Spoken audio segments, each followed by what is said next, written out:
Boa noite a todos. Quero que vocês abram suas Bíblias em Apocalipse, capítulo 2, dos versos 1 ao 7. Apocalipse, capítulo 2, dos versos 1 ao 7. Apocalipse, ele começa na sua introdução, escrito pelo apóstolo João, já com quase seus 100 anos de idade. Ele escreveu esse livro quando estava preso na ilha de Patmos. E ele começa fazendo uma introdução e ele escreve um livro, como ele mesmo diz no início, para trazer conforto, trazer paz para os cristãos que estão vivendo momentos difíceis na época. E logo no início de seu livro, ele escreve 7 cartas. Ele não escreve por ele mesmo, mas ele escreve porque Jesus diz para ele: escreva essas cartas. E nós queremos ler essa primeira carta, que é direcionada à igreja de Éfeso. Apocalipse 2, 1 ao 7. Ao anjo da igreja em Éfeso, escreve: essas são as palavras daquele que tem as 7 estrelas e em sua mão direita e anda entre os 7 candelabros de ouro. Conheço as suas obras e o seu trabalho árduo e a sua perseverança. Sei que você não pode tolerar homens maus, que pôs à prova os que dizem ser apóstolos, mas não são, e descobriu que eles eram impostores. Você tem perseverado e suportado sofrimentos por causa do meu nome, e não tem desfalecido. Contra ti, porém, tenho isto: você abandonou o seu primeiro amor. Lembre-se onde caiu, arrependa-se e pratique as obras que praticava no início. Se não se arrepender, virei a você e tirarei o seu candelabro do lugar dele. Mas há uma coisa a seu favor: você odeia as práticas dos nicolaítas, como eu também as odeio. Aquele que tem ouvidos, ouça o que o Espírito diz às igrejas. Ao vencedor, darei o direito de comer da árvore da vida que está no paraíso de Deus. Quando falamos de Apocalipse, sempre temos uma expectativa sobre o que será falado. E essa primeira carta à igreja de Éfeso, muitos de vocês talvez leram esse trecho nos pequenos grupos nessa semana que passou. E nós estamos agora concluindo a série de estudos do livro Louco Amor, que muitos de vocês talvez tenham lido, talvez acompanhado apenas nos pequenos grupos, onde foi tido o intuito de nos aguçar um pouco mais para estarmos buscando entender o que significa o amor de Deus, o que significa esse louco amor. E fiquei sabendo também que para alguns grupos, algumas pessoas tiveram dificuldade em entender esse louco amor, mas como isso pode ser bom? Louco é coisa ruim. E eu achei interessante como as coisas mudam de geração em geração. Como uma palavra muda de sentido de uma geração para outra. Talvez antigamente falar a palavra louco para as pessoas era sinônimo de loucura, coisa ruim. Gente que não bate bem da cabeça. E hoje em dia, quem já ouviu algum dos jovens falar: meu, isso é muito louco? Quando alguém quer dizer que está admirado com uma coisa, que se impressionou, que aquilo lá foi muito legal, muito bom, ele fala: meu, isso foi muito louco. Uma mesma palavra que tem significado totalmente diferente para pessoas que nasceram na década de 60 e para pessoas que nasceram na década de 90.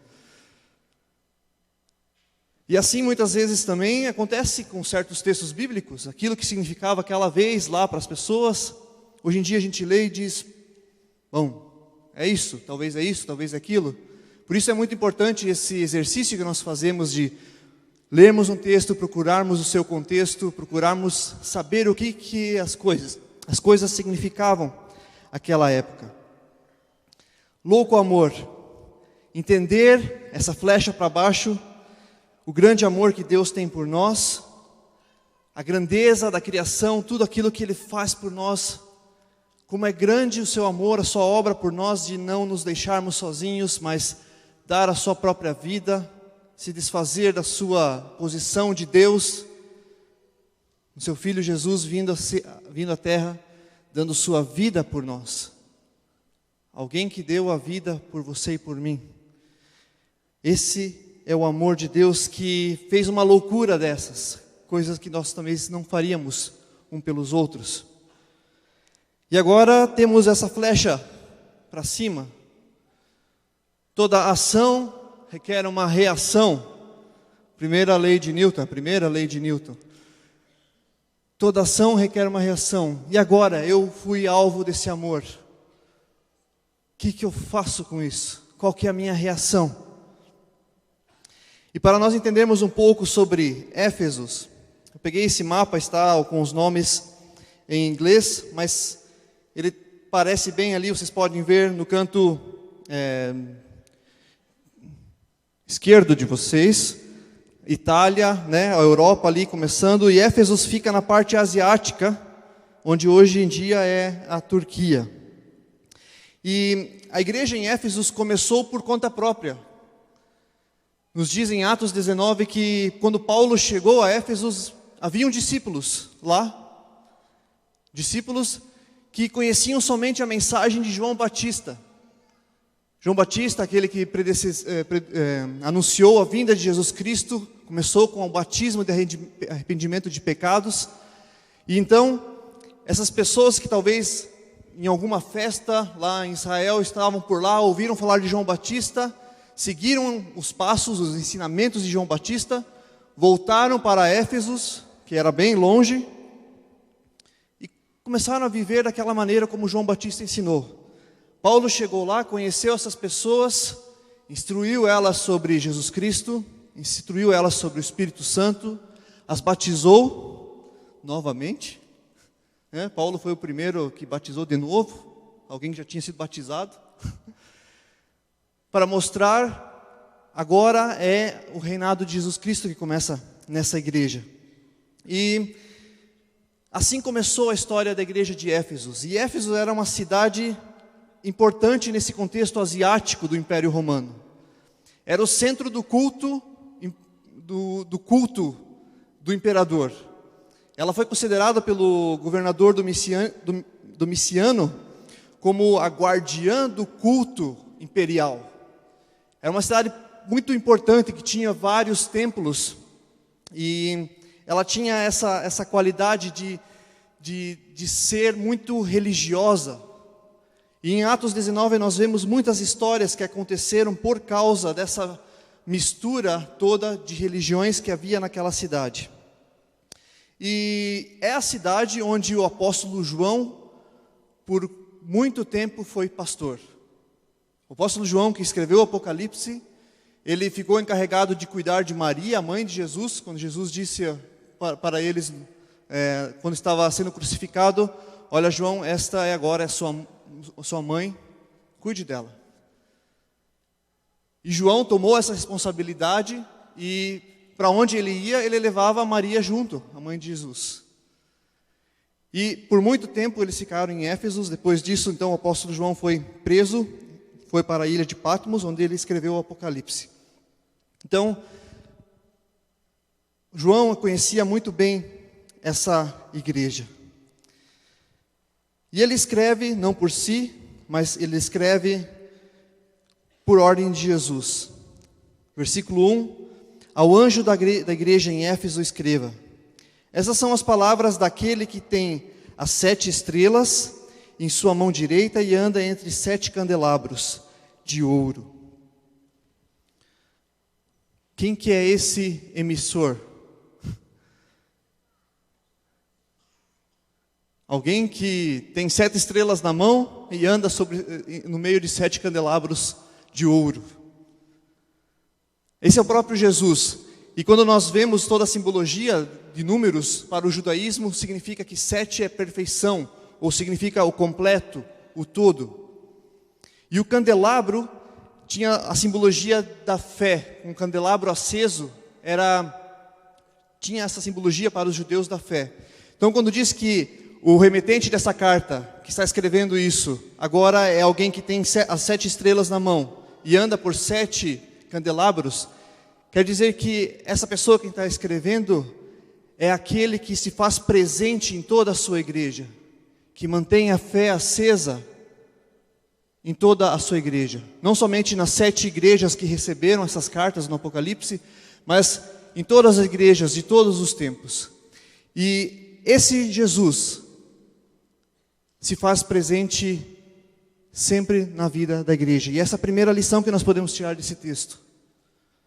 Nós não nos reunimos aqui por nos reunimos aqui pela presença de Jesus Cristo, assim como foi falado no início. Jesus se faz presente aqui, é Jesus Cristo o motivo da nossa reunião, é o motivo do nosso viver, Ele quem nos dá a salvação e é por Ele que nós vivemos. Primeira lição. Versículo 2: conheço as suas obras, o seu trabalho árduo e a sua perseverança. Sei que você não pode tolerar homens maus, que pôs à prova os que dizem ser apóstolos, mas não são. Descobriu que eles eram impostores. Você tem perseverado e suportado sofrimentos por causa do meu nome e não tem desfalecido. Nós percebemos que a igreja de Éfeso era uma igreja séria, fiel nas suas reuniões, trabalhava muito, querendo dar o seu melhor para Deus. Preservadora da doutrina, não aceitava qualquer sapo que qualquer um falava lá no meio. Ela desmascarava profetas falsos. Eles haviam recebido um tempo antes uma carta do apóstolo Paulo, que é a nossa carta de Efésios, e eles seguiam à risca as coisas que estavam lá escritas, as ordens, as ordenanças, as doutrinas passadas pelo apóstolo Paulo. Era uma igreja que passava por muitos sofrimentos por causa da sua fé e não desfalecia. Temos ainda no versículo 6 embaixo, mais uma coisa a seu favor. Você odeia a prática dos nicolaítas, como eu também as odeio. Os nicolaítas eram uma escola de pensamento da época que dizia, tinha esse pensamento de poder hierárquico. Haviam esses profetas falsos que a igreja de Efésios tinha desmascarado, eram pessoas que chegavam naquela igreja e tentavam provar a sua autoridade, o seu posto como apóstolos, como pastores, através de um discurso autoritário, mostrando a sua autoridade através de curas milagrosas, através de sinais. E a igreja de Éfeso se ligou nisso e falou, ei, isso aqui não é coisa certa. Porque Jesus nos ensinou que nós somos todos iguais, ninguém é mais importante do que ninguém. Nós somos todos filhos de Deus e não existe hierarquia no reino de Deus, a não ser Deus, Jesus Cristo, o Espírito Santo e nós aqui. Nós somos todos irmãos e a igreja de Éfeso conseguiu descobrir isso. Falsos profetas que estão trazendo coisas para a nossa igreja que não condizem. E Jesus louva essa atitude deles, dizendo, vocês fizeram muito bem e eu sei que vocês têm esse trabalho árduo. E se nós lemos Atos 19, nós vamos ver muito bem que havia pessoas infiltradas no meio da igreja, querendo trazer magia, querendo trazer coisas ruins, mesmo para o meio do povo de Deus. Uma igreja dura no ensino, que se mantinha ocupada, que era firme contra o pecado, enraizada na palavra. Se houvessem mais igrejas como essa hoje em dia. essa bagunça que nós vemos no nosso Brasil, de gente se colocando como apóstolo, como profeta, como gente que sabe falar um monte de coisa, que faz sinais, que quer provar a sua autoridade por aquilo que é duvidoso. Se fôssemos mais críticos com aquilo que ouvimos, se fôssemos mais enraizados na palavra, como a igreja de Éfeso era, quantas coisas ruins ou quanta má fama dos cristãos poderíamos já ter evitado. Mas essa igreja que era dura, que era enraizada na palavra, que mantinha suas programações, tinha uma questão com Jesus que não estava bem resolvida. Versículo 4. Contra você, porém, tenho isto: você abandonou o seu primeiro amor. E aqui já temos mais uma terceira lição. Por melhor que sejamos, por melhor, mais santos cristãos que somos, sempre vai haver alguma coisa, ou algum tempo, ou vai chegar alguma hora, em que nós vamos também precisar de um puxão de orelha para alguma coisa. E aí, nós podemos usar da velha tática das mas, veja bem como eu sou bom. As justificativas. Ó Deus, tá certo que isso aqui está muito ruim, mas eu faço isso. E nós começamos a querer nos justificar para Deus através das nossas boas obras, através daquilo que nós somos bons. Mas nós não somamos crédito com Deus com as nossas boas obras. Nossa salvação depende das nossas obras, depende da nossa fé em Jesus Cristo, na obra que Jesus Cristo fez na cruz. Nossas boas obras são, na verdade, algo que fazemos em resposta a Deus pelo seu grande amor, não para somar crédito com Deus. Contra você tenho isto. Se algum dia você chegar a pensar que não tem nada para mudar, para levar um puxão de orelha, se achando acima da média, mais santo do que os outros, lembre-se da igreja de Éfeso, uma igreja exemplo, em que Jesus disse: mas contra ti tenho isto. E estar prestando atenção, há mais alguma coisa em mim que deve ser mudada, que deve ser transformada. Não chegaremos nunca à perfeição de Jesus, mas o nosso caminho até lá deve ser marcado pela humildade em saber reconhecer que precisamos de correções, precisamos estar ajustando a nossa vida, as nossas atitudes, conforme o senhorio, conforme a palavra de Deus. Você não precisa se sentir sozinho quando chegar essa época. Todos nós precisamos disso. Contra você tenho: você abandonou o seu primeiro amor. O que vem a ser esse primeiro amor? Se nós fazemos uma leitura rápida, nós entendemos esse primeiro amor quase como sinônimo de paixão, de fogo. Algo que acontece no início, aquelas borboletas na barriga quando se está apaixonado. Né? Como fica tudo leve, solto. Analisamos isso muito do ponto de vista do relacionamento entre homem e mulher, ser apaixonado por Deus. E nada contra usar essa expressão, que é uma expressão poética, aquele sentimento que no início, quando você se converte para Jesus, não te faz perder uma programação da igreja, faz louvar a Deus de uma maneira intensa. Você se envolve em todos os ministérios e tenta arranjar brecha no seu tempo para participar de mais um, porque você quer servir a Deus, você quer estar com Deus. Sentimentos à flor da pele. Esse amor relacionado com Deus direto. E essa ideia não está errada.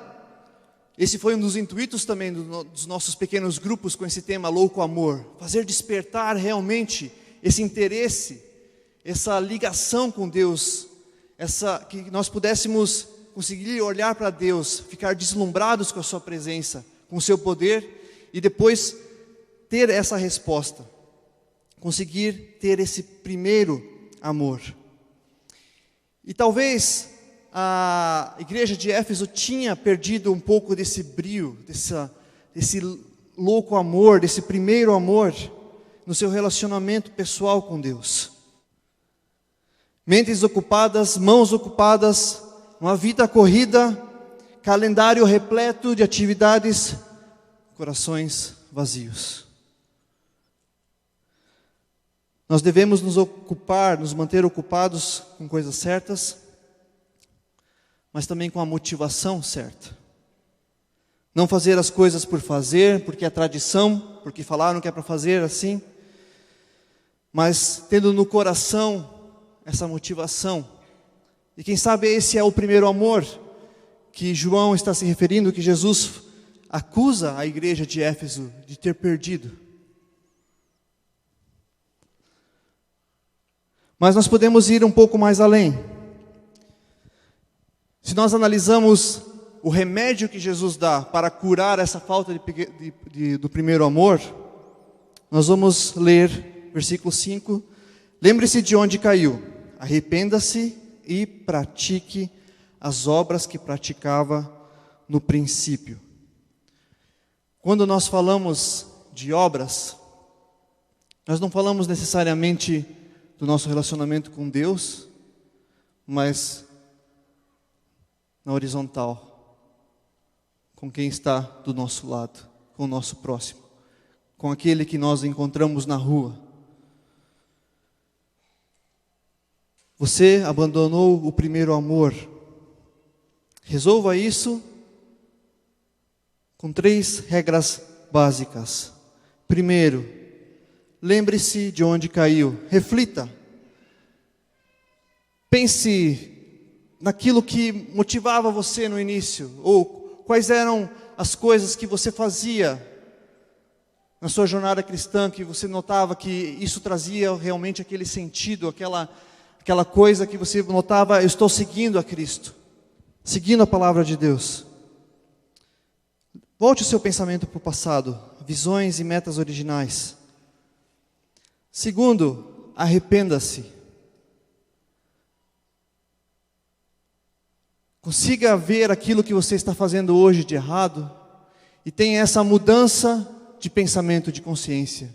O arrepender-se aqui não é um olhar para trás e lamentar, ficar triste, pois é, devia ter feito assim, foi, agora, pois é. A palavra que Jesus usa aqui é metanoia, mudança de consciência. Comece a pensar diferente, comece a ter atitudes diferentes. Isso é arrepender-se. Não é simplesmente chorar uma coisa errada, uma mágoa antiga. Arrepender-se é mudar a forma de pensar, mudar, ter uma expansão da consciência, mudar aquilo que se enxerga da vida. E pratique as obras que praticava no princípio. Comece a agir de verdade, baseados no primeiro amor. E aqui vem a 4ª lição. Percebemos que Jesus não diz: sinta primeiro o amor, então haja. Ele não diz que era para nós esperarmos uma motivação, um impulso, e então colocarmos em prática o amor ao próximo, o primeiro amor. O que Jesus propõe aqui é: olhe para trás, arrependa-se, mude o jeito de pensar e comece a agir nesse novo jeito de pensar. Não motivados por um sentimento, por uma paixão, por borboletas na barriga, mas motivados por uma decisão de amar o próximo, assim como se amava lá no princípio.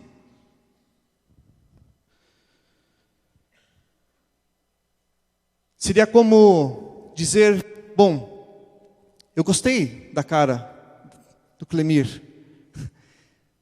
E, bom, já que eu gostei dele, eu vou lá e dou um abraço nele.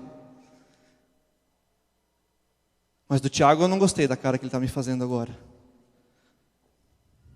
Então, como eu não tenho uma motivação e por mim que se lasque, eu não vou dar um abraço. Mas aquilo que Jesus propõe aqui é uma lógica diferente. Não, eu vou lá e vou dar um abraço no Tiago também. E alguns podem dizer talvez, ei, mas isso não é um pouco ignorância? Você não gosta dele? Vai dar um abraço nele? É meio hipócrita isso. Não, Jesus me ensina a agir com o bem, vocês lembram da mensagem? Com amor ao meu inimigo, mesmo que eu não goste dele, mesmo que eu tenha que forçar isso. E então, eu vou estar agindo baseado no primeiro amor. Não é um sentimento, algo que, vamos ver se vai dar vontade de fazer alguma coisa. Eu tomo uma decisão e amo. Pratico as obras, as boas obras do princípio. É isso que Jesus está propondo. Se você tem um amigo que está precisando de ajuda e você está lá no controle remoto, criando raízes já, e não tem vontade nenhuma de ajudar, socorrer, dar uma ajuda financeira, o que Jesus diz? Pare, pense, como é que é para ser? Arrependa-se, mude o jeito de pensar, espere vir um sentimento. Não, vá lá e ajude. Saia daquele sofá e vai ajudar o seu amigo. E era esse, talvez, o primeiro amor que a igreja de Éfeso tinha perdido. Se nós lemos em Atos 19, nós vamos perceber que a igreja de Éfeso, ela acolhia muitas pessoas que tinham problemas com magia, que tinham problemas com imoralidade sexual. Pessoas que estavam realmente acabadas, com, no fundo da sarjeta, pecadores perversos, poderíamos dizer. Mas o seu zelo pela doutrina, por aquilo que era certo, por aquilo que era correto, e nós vamos ser santos, e nós vamos ser os melhores, e nós somos moralmente muito bons, os afastaram de interagir com essas pessoas, os afastaram de chegar no pecador e ser uma ajuda ao pecador, ser uma bênção ao pecador. Talvez eles até chegaram a não querer contato com essas pessoas porque elas iriam contaminar o seu ambiente. Imagina, vamos agora conversar com pessoas que são idólatras, que estão no meio da sarjeta, prostitutas. E a gente consegue, claro, entender esse lado. Nós queremos proteger nós mesmos, nós queremos proteger os nossos, queremos proteger a nossa igreja. Mas aquelas pessoas não estavam mais experimentando o primeiro amor, o amor de Deus. E ao contrário, talvez estavam acusando, chegando e batendo em cima do pecador, dizendo: você não presta mesmo, você é assim e não queremos você. E talvez eles confundiram o pecado com o pecador. E se esqueceram que lá antigamente, alguém olhou para eles, viu um pecador, mas não se importou de ir lá ajudar, ajudou a tratar o pecado e conseguiu trazer o pecador para uma vida com Cristo. Voltar ao primeiro amor. O que nos faz perder esse primeiro amor? O nosso conforto, a falta de compromisso. Quando nós deixamos de praticar as boas obras, quando deixamos de andar uma milha a mais, quando pagamos mal com mal, como quando esquecemos que somos promotores da paz de Cristo e somos acusadores somente do pecador, quando temos ganância, quando damos a desculpa de não temos tempo, Nossa religiosidade pode acabar com o nosso primeiro amor. Quando nos achamos mais santos, mais importantes e evitamos estar com as pessoas, fazemos o contrário do que Jesus fazia. Jesus, em sua essência, o primeiro amor em essência, a pessoa que era o amor, chegou a esse mundo, foi e comeu com pecadores. Ele não deixava barato, não. Ele falava o que era pecado na lata. Só que ele sabia separar as duas coisas. Aqui eu tenho um pecador e aqui eu tenho o pecado dele. Ele falava, isso está errado. Você precisa mudar, arrependa-se, mude o jeito de pensar e viver. E eu te perdoo. Se os outros, eu não vou te acusar de mais nada.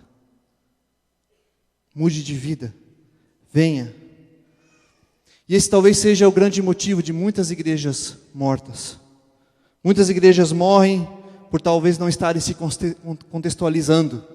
Ficaram ainda somente nos velhos hinos, na velha liturgia. Algumas igrejas morrem porque são mal organizadas. As finanças não correm bem, as coisas não correm bem, as pessoas não trabalham certo. Outras igrejas morrem porque não são convidativas, as pessoas são amarguradas. Mas a maioria das igrejas dá essas coisas como desculpa, mas o que aconteceu foi, na verdade, que elas perderam o primeiro amor, não arrependeram-se e não estão praticando as obras. A consequência, se não se arrepender, virei a você e tirarei o seu candelabro do lugar dele. Aquele símbolo da fé, em que Jesus caminha no meio, é tirado. E quando isso é tirado, a igreja perde a sua relevância, nós perdemos a nossa relevância como filhos de Deus. Com Jesus aprendemos que o pecado deve ser sim evitado, ele deve ser combatido. O pecado não deve ser tolerado, mas a correção deve acontecer com amor e graça. Temos que ser duros, porém nunca perder a ternura.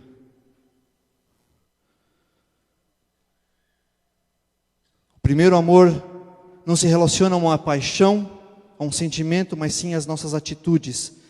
E a essência de amar o pecador, buscá-lo, anunciar as boas novas a ele, tratar ele.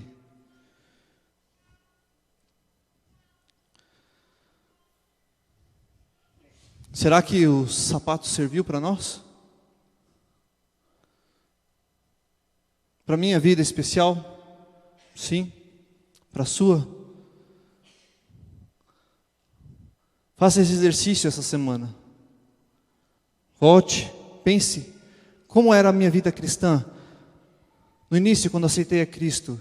E hoje, as minhas atitudes estão sendo motivadas por amor ou estou me deixando levar pelo meu conforto, pelo meu dinheiro, pelas minhas desculpas? E se você percebe, sim, aconteceu, tem alguma coisa que não está mais certa, arrependa-se. Mude novamente o jeito de pensar. E então, mesmo sem um sentimento na barriga, comece a agir as boas obras, as obras do princípio. Isso vai manter nossa vida espiritual acesa, o candelabro aceso, isso vai manter a presença de Cristo em nosso meio. Se falhamos nisso, Cristo não tem mais relevância aqui dentro, nós perdemos relevância para a nossa sociedade. E existe uma recompensa. Aquele que tem ouvidos, ouça o que o Espírito diz às igrejas. Ao vencedor, aquele que fizer esses três passos, darei o direito de comer da árvore da vida. Que significa vida eterna. Estar na presença do próprio Deus, que está no paraíso de Deus. Convido a equipe de louvor a vir à frente. Nós queremos cantar uma música que diz realmente sobre esse texto. E que você possa estar nesse momento cantando essa música. em forma de oração.